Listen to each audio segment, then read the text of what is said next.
제 채널에 다시 방문해 주셔서 감사합니다. 오늘 영상을 보시고 내용이 마음에 드신다면 좋아요만 부탁드리겠습니다. 그럼 시작하겠습니다. 주말을 즐기기 위해 클럽에 모여든 사람들. 그곳에는 파티에 참여하기 위해 많은 대학생들이 있었다. 그런데 잠시 후 갑자기 일어난 화재는 빠르게 번지기 시작했고 사람들은 어둠 속에 길을 잃는다. 남아메리카에서 가장 큰 나라이자 세계에서 6번째로 인구가 많은 브라질은 전통 춤인 삼바를 추는 삼바 퍼레이드를 주요 도시인 리우데자네이루에서 매년 개최할 정도로 남미 특유의 열정과 흥이 많은 나라다.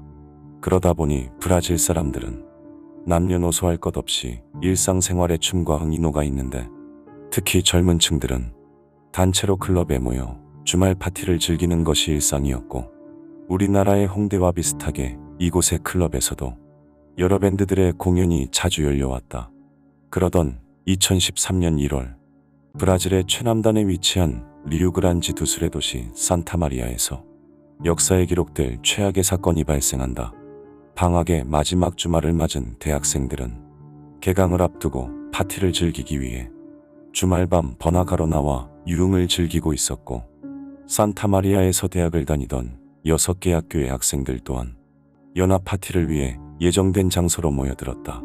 그들의 모임 장소는 최대 수용 인원이 약 1000명 정도 되는 180평 정도 공간의 클럽이었고 당시 그곳에는 대학생들뿐만 아니라 20, 30대의 수많은 사람들로 가득했다.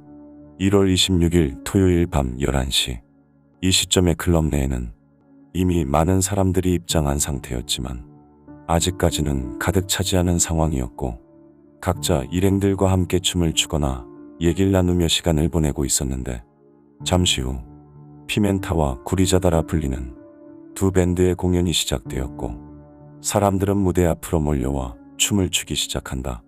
특히 이들 중 구리자다라는 밴드는 이 클럽에서 한 달에 한 번씩 정기적으로 공연을 해왔고 이날은 그들의 새 앨범을 홍보하는 자리로 그들은 평소처럼 공연을 이어갔다. 같은 시각 생일 파티를 위해 만난 29세의 바슨과 그의 친구들은 공연이 시작한 지 한참 뒤 클럽에 입장하였고 그들이 클럽에 도착했을 때는 이미 사람들로 가득 차 있어 남아있는 자리라고는 출구 옆쪽에 안 좋은 자리뿐이었다. 새벽 2시경 공연은 점점 무르익어갔고 이제 앨범의 5번째 곡을 마친 구리자다 밴드는 평소처럼 천장을 향해 폭죽을 쏘며 공연을 이어갔는데 바로 그때 무대 바로 앞에서 춤을 추고 있던 32세 여성 루제이로는 폭죽이 향한 천장을 주시하던 중 불이 붙은 것을 발견한다. 동시에 밴드 드러머 리마와 기타리스트 마티는 천장에서 작은 불꽃이 떨어지는 것을 보았고 그들이 천장으로 시선을 돌렸을 때 이미 화재는 빠르게 번지고 있었다. 클럽 직원이 소화기를 가져와 불을 끄려 했지만 소화기는 제대로 작동하지 않았고 순식간에 검은 연기가 퍼지면서 시야를 가리자 사람들은 소리를 지르며 여기저기로 뛰어가기 시작했는데 앞에 있던 루제이로는 화재 발생과 동시에 출구를 향해 뛰었지만 상황을 정확히 인지하지 못한 몇몇의 경비원들은 단순히 싸움이 발생했다고 생각해 출구를 막고 사람들을 저지하고 있었다. 상황은 점점 더 심각해져 아무것도 보이지 않을 정도로 연기가 가득 차기 시작했는데 인원들이 비용을 지불하지 않고 도망간다고 생각했던 경비원들은 그제서야 상황을 제대로 인지하였지만 이미 많은 사람들이 위기에 처한 뒤였다. 너무나 많은 사람들이 한 번에 출구로 몰려들어 탈출은 점점 더 어려워지고 있는 상황이었고 출구로 이어져 있는 복도가 굉장히 어둡고 좁아 탈출하려는 사람들로 순식간에 꽉 차게 된다. 바로 그때 앞서 입장이 늦어 출구 쪽에 자리했던 바슨과 주변 사람들은 화재 발생 직후 빠르게 밖으로 탈출하였는데 그들은 안쪽에서 들려오는 사람들의 소리를 듣고 다시 출구로 들어가 주변에 있는 사람들을 잡아당겨 구출하기 시작하였고 건물 밖에 있던 돌, 막대기, 삽 등을 이용해 클럽 건물 측면에 구멍을 뚫어 사람들을 구출한다. 하지만 이들의 간절한 구조 활동에도 불구하고 당시 클럽 안에는 약 1000명에 달하는 사람들이 뒤엉켜 있어 많은 사람들을 빠르게 구출하는 것은 불가능에 가까웠는데 가까스로 출구를 향해 달려가던 사람들 또한 이미 바닥에 쓰러져 있는 사람들로 인해 넘어지는가 하면 사방에서 밀려드는 사람들로 패닉 상태에 빠진다. 잠시 후 빠르게 현장에 도착한 소방관들이 구조에 나섰지만 안쪽에 화재가 워낙 거세 쉽게 진입하지 못했는데 이때 앞서 바슨을 비롯한 주변 사람들이 뚫어놓은 측면의 구멍을 통해 안으로 진입해 사람들을 구조하기 시작한다.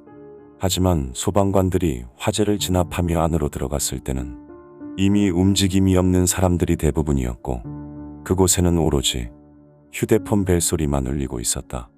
사건 이후 화재의 원인으로 지목된 폭죽은 조사 결과 실내용으로 만들어진 비싼 폭죽이 아닌 야외에서 쉽게 사용할 수 있는 저렴한 폭죽이었고 비용을 아끼기 위해 불법 폭죽을 사용한 밴드에 의해 화재가 발생한 것으로 밝혀졌다. 그리고 천장으로 향한 폭죽은 그곳에 있던 가연성 단열재에 영향을 끼쳤는데 이로 인해 발생한 화재는 유독성 연기와 함께 번개처럼 빠르게 번져나갔고 상황을 순식간에 악화시켰다. 거기다 안에 있던 사람들은 연기로 인해 시야가 차단되어 방향을 잃었는데 그러한 상황에서 하나뿐인 출구를 찾아 나간다는 것은 거의 불가능에 가까웠다.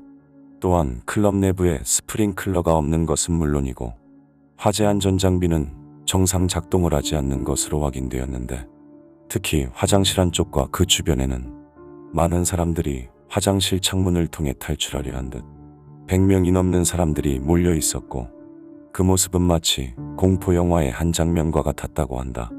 결국 이 사건으로 최소 245명의 사람들이 세상을 떠났고 700명이 넘는 인원들이 부상을 입어 치료를 받아야 했는데 변을 당한 사람들 중 약 90%는 연기가 원인이었다. 또한 당시 클럽은 비상구가 충분하지 않아 허가가 불가했지만 클럽 측이 허위 설계도를 이용해 정부로부터 허가를 받은 사실이 확인되었고 이로 인해 브라질 정부는 전국의 관련 업장을 모조리 조사해 부적합한 영업장을 모조리 폐쇄해버렸다. 한편 기소된 클럽의 공동 소유주와 2명의 밴드 멤버는 사건 발생 8년 만인 2021년 12월 재판에서 각각 22년과 19년 그리고 각각 18년의 징역형을 선고받았다. 영상을 끝까지 봐주셔서 감사합니다. 영상에 대한 의견이나 보고 싶은 영상이 있으시다면 댓글로 남겨주시면 감사하겠습니다. 감사합니다.